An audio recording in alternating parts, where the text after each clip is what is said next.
Welcome back to my YouTube channel, CoinNexa Vault, and before we get into the first coin on today's list, I need you to understand something right now. The coins we're covering in this video are not what most people expect when they hear the word dime, and by the time we reach the final coin in this lineup, you are going to be looking at your spare change with completely different eyes. Because what we've saved for last is the kind of discovery that makes grown collectors stop mid-sentence and just stare. So stay locked in from start to finish because this video builds into something truly extraordinary. Have you ever held a coin so ordinary looking that you almost didn't bother checking it, and then found out it was the exact kind of coin collectors have been hunting for years? That's exactly what we're talking about today, and it starts right here, right now, with the 2003 Roosevelt Dime, a coin that most people drop into a vending machine without a second thought, but one that in the right grade, with the right characteristics, has made serious collectors stop everything and pay serious attention. The 2003 Roosevelt dime was struck at the Denver Mint, and on the surface, it looks like every other dime you've ever seen: Franklin Roosevelt's profile on the obverse, the torch and olive branches on the reverse, the same design that's been running since 1946. But here's where things get interesting, because the Denver Mint in 2003 was producing coins at an absolutely massive scale. And when you're talking about high-volume production runs, that's exactly the environment where small but significant errors slip through quality control undetected, and it's those errors that transform an otherwise common coin into something a collector will chase down with real money. What makes the 2003 particularly compelling to the numismatic community is the documented presence of die variation issues among examples from this year. Collectors have noted instances of subtle doubling on the lettering, off-center strikes where the design shifts just enough to be unmistakable under magnification, and in some cases, coins with extraordinarily sharp full-band strikes on the torch ribbons that qualify for the coveted full bands designation, and a full bands Roosevelt dime is not a minor upgrade, it is a major one, because the vast majority of Roosevelt dimes struck in any era fail to achieve clean, fully separated bands on the torch, which means a 2003 that earns that designation from PCGS or NGC immediately enters a completely different conversation about value. Now let's talk about what this coin can genuinely command. In circulated condition, we're talking pocket change, nothing more, but the moment you introduce a pristine, uncirculated 2003 Roosevelt dime with full band certification into the equation, the numbers climb in ways that surprise people outside the hobby. Because certified examples in MS-67 full bands have crossed auction blocks at figures that would make you deeply regret ever spending one without checking it first.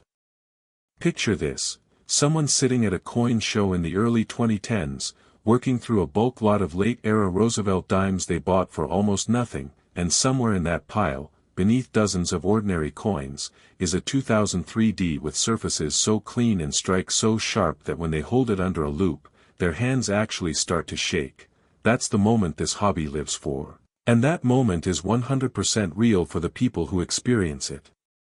The history of the Denver Mint adds even more weight to this coin story, because the D Mint mark represents a facility with over a century of production history, a mint that has struck coins through wars, economic crises, and the full arc of modern American history, and every coin that carries that D is a direct physical artifact of that legacy, which is something the numismatic community has always valued beyond just the metal itself.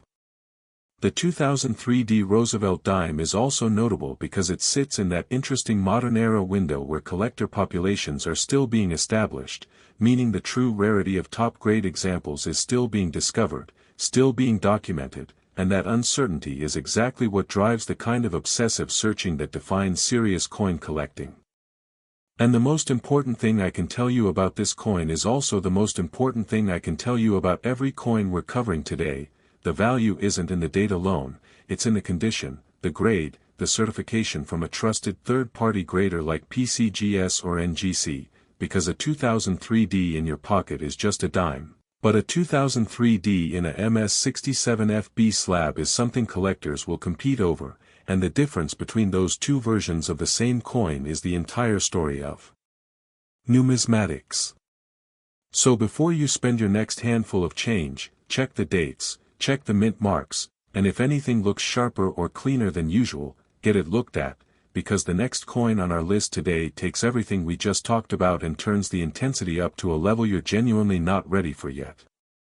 Next, 1989 D Roosevelt Dime, and right away I need you to feel the shift in energy here, because the 1989 D carries a weight that the 2003 D only hints at, and once you understand what was happening at the Denver Mint in 1989 and what that means for the coins that came out of it, you're going to feel that familiar itch that every serious collector knows, the itch that says there's something here, something that doesn't belong in a coin jar. The late 1980s were a genuinely fascinating period for American coinage, a time when the mint was navigating shifting production demands, evolving die technology, and a collector community that was just beginning to understand how dramatically condition could affect value in the modern era, and the 1989 D Roosevelt Dime was born right in the middle of all of that, struck by the millions, handled carelessly, spent without a second thought by the vast majority of the American public, and yet, quietly, in the hands of the few collectors who knew what to look for, beginning to reveal characteristics that would make it a target for serious registry set builders for decades to come. The Denver Mint's output in 1989 has been scrutinized extensively by the numismatic community, and what collectors have documented from this year includes a range of strike quality that varies far more dramatically than you might expect from a mass production run. On one end of the spectrum you have weakly struck examples where the torch bands blur together and the design lacks the crispness that defines a premium coin, and on the other end, rare survivors with strikes so precise and surfaces so original that they photograph like proofs, and it is those survivors, those exceptional outliers from the 1989 D production run, that have caught the serious attention of Roosevelt Dime specialists who understand exactly how rare a true gem example really is.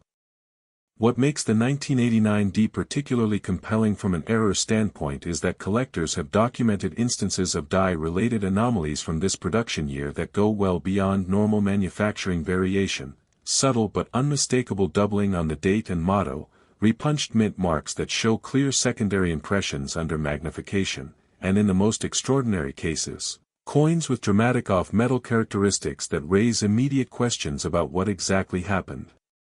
at the press that day, and it's coins like these that don't just sell for a premium, they become the centerpiece of serious collections and the subject of numismatic literature. Now here's where the value conversation gets genuinely exciting. A standard circulated 1989 D is worth exactly 10 cents, full stop, but the moment you're talking about a certified MS-67 full bands example, the story changes completely. Because population reports from the major grading services show that the number of 1989 D Roosevelt dimes that have achieved that grade with the full bands designation is remarkably small, and scarcity at the top of a population report is the single most reliable driver of premium value in the modern coin market, which means a collector who has the right example of this coin is holding something that represents genuine rarity in a series that most people dismiss entirely.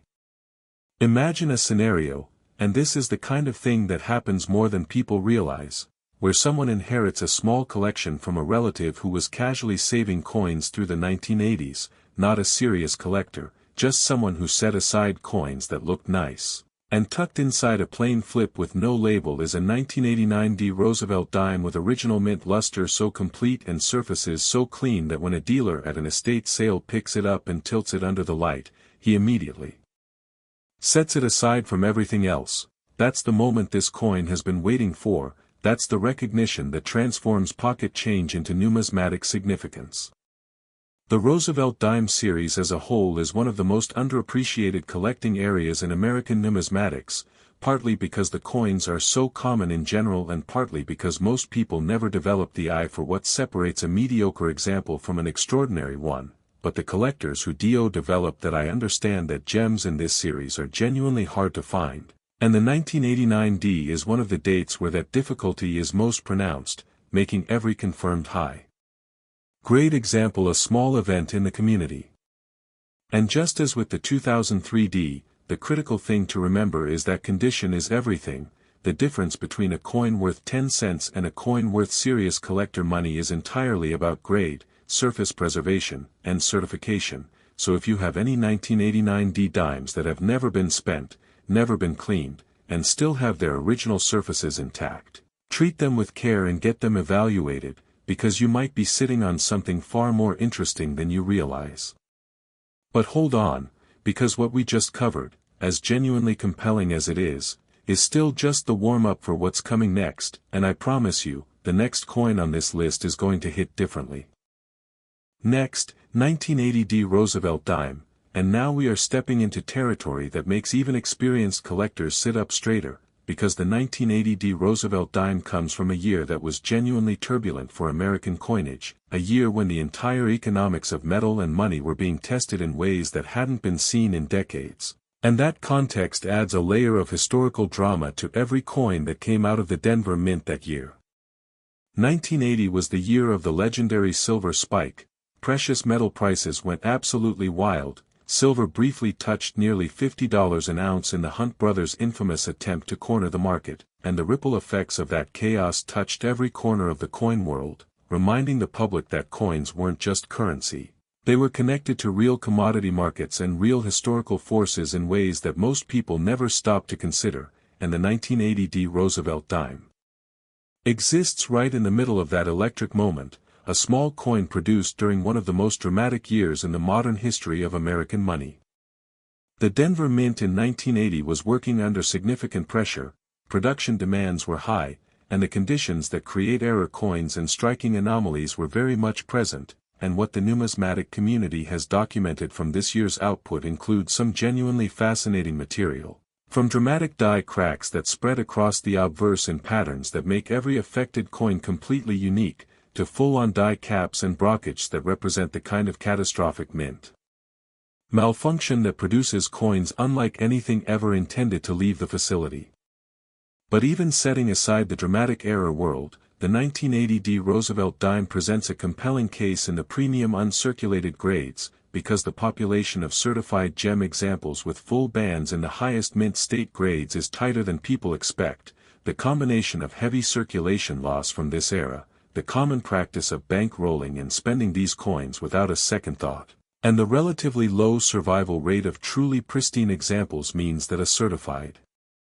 1980 in the elite grades represents the kind of genuine scarcity that the secondary market rewards, and rewards significantly. Let's talk about what that actually means in real terms. A circulated 1980 dime is still just a dime, but a certified 1980 Roosevelt Dime that grades MS67 full bands from PCGS or NGC enters a population that is genuinely small, and when population is small and collector demand in a major registry series is real, the prices that result at auction stop being 10-cent conversations very quickly. There's a particular kind of story that collectors tell about coins from this era, about going to flea markets and estate sales in the late 1990s and early 2000s, when the Roosevelt Dime series wasn't yet receiving the attention it deserved, and finding rolls of 1980-era dimes that had been sitting untouched since they were brought home from the bank decades earlier, and opening those rolls to discover that some of the coins inside had surfaces that took the light in ways that made experienced eyes go very quiet very fast, because original mint luster from this period, when it's truly intact, is unmistakable, and it meant something very specific about what that coin might grade if it was submitted. The 1980D also benefits from the broader collector interest in the transition era of American coinage. The late 1970s and early 1980s represent a genuine turning point in how coins were made, marketed, and collected in America, and coins from this window carry historical significance that goes beyond just the date and mint mark. They are artifacts of a specific moment when the relationship between the public and its money was being renegotiated in real time, and that context gives even a common date Roosevelt Dime from 1980 a kind of resonance that more recent coins simply don't have yet. The bottom line on this coin, as always, comes down to condition and certification. In a holder from a top-tier grading service at a high grade with full bands, the 1980D demands real attention and real money from serious collectors, but without that documentation, you're holding history's most underappreciated dime, so know what you have before you spend it. And I genuinely wish I could tell you that the best is already behind us, but we haven't even gotten to the final coin yet, and what's waiting for you at the end of this video is going to make everything we've covered so far feel like the opening act of something much, much bigger.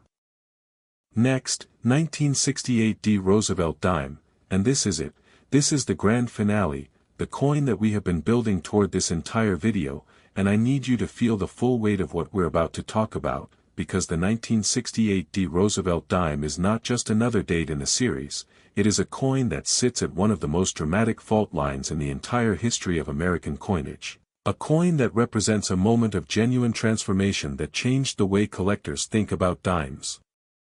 forever, and by the time I'm done telling you this coin story, you are going to understand exactly why this one stands above everything else we've covered today. The year 1968 was not just a historically tumultuous year for America in the political and social sense, though it absolutely was that. It was also a year of profound significance for the United States Mint, because 1968 was the first year that Roosevelt dimes bore a mint mark on the obverse rather than the reverse. A change implemented after 1964 when the Philadelphia Mint stopped including mint marks altogether for several years, and the return of the D mint mark to a new position on the coin's face in 1968 makes every example from that year a transitional artifact, a physical record of a specific moment when American coinage changed its own grammar, and that kind of historical significance is exactly what the numismatic community assigns serious value to. But the transitional nature of the mint mark isn't even the most compelling part of the 1968 D's story, because what collectors have documented from this year's Denver output includes some of the most dramatic and consequential die-related anomalies in the entire Roosevelt dime series, with examples showing significant doubling on the newly repositioned mint mark itself, creating a category of variety that specialists have chased obsessively for decades, and the coins that exhibit the clearest, most dramatic versions of these characteristics are legitimately rare in the context of the series, not just scarce by grading population standards but genuinely hard to locate in any grade, let alone a premium one. The 1968 D Roosevelt dime also sits at the beginning of a new collecting era, the clad era, where the 90% silver composition of earlier Roosevelt dimes had already given way to the copper-nickel clad format introduced in 1965, and while many traditional collectors initially dismissed clad coinage as inferior, the numismatic community eventually recognized that the clad Roosevelt dime series produced its own legitimate rarities, its own condition census kings, its own auction highlights, and the 1968 D, as the first Denver minted Roosevelt dime with the obverse mint mark in the clad era, holds a foundational place in that collecting story that can't be replicated by any other date. Now let's talk about value with the full weight this coin deserves. In circulated condition, yes, a 1968 D Roosevelt dime is worth very little above face value, but that is absolutely not the coin we are discussing when we talk about what this date can command at its peak, because certified examples of the 1968 D in the elite mint state grades with full band certification represent a combination of historical significance, series rarity, and collector demand that drives real premium pricing at auction, and the documented cases of high-grade examples selling for figures that genuinely surprise people outside the hobby are not anomalies, they are the predictable result of genuine scarcity meeting genuine demand in a series that more collectors are discovering every single year. Picture the moment, and this is the kind of thing that happens in this hobby, the kind of thing that reminds you why people dedicate their lives to it, where a collector submitting a mixed batch of Roosevelt dimes to PCGS gets the population report back and discovers that one of the 1968 D examples they included has graded at a level where the pop report shows almost nothing above it, where their coin is sitting at or near the very top of everything ever certified for that date, and the realization hits them that what they're holding is not just a dime, it's one of the finest known examples of a historically significant transitional coin from one of the most consequential years in American minting history. That is a life-changing discovery in the context of this hobby, and it's made possible entirely by knowing what to look for and having the patience to look carefully.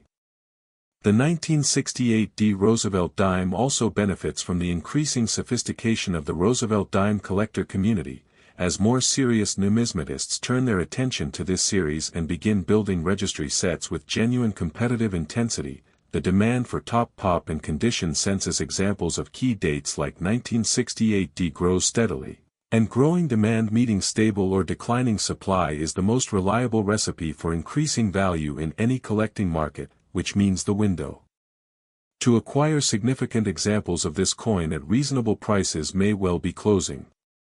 And as always, the critical truth about this coin, and every coin we've covered today, is that condition and certification are everything. A 1968D in a PCGS or NGC holder at MS67 full bands or above is a completely different object than the same date circulated or even uncirculated but ungraded. And the investment in professional authentication and grading is what transforms a coin from pocket change into a documented piece of numismatic history that the market will recognize and reward. If you have 1968D Roosevelt Dimes in any collection you've inherited or accumulated, do not spend them, do not clean them, do not store them carelessly, get them evaluated by someone who understands what a top-grade example of this date means, because you might be holding the finest known version of one of the most historically significant Roosevelt dimes ever struck. And that is not a sentence you get to say about many coins. Thank you so much for watching all the way to the end of today's video. If this blew your mind even a little bit, smash that like button right now, hit subscribe so you never miss another video from CoinNexa Vault, and drop a comment below telling me which of these 4 dimes surprised you the most, because this community is what makes every single video worth making, and we will see you in the next one.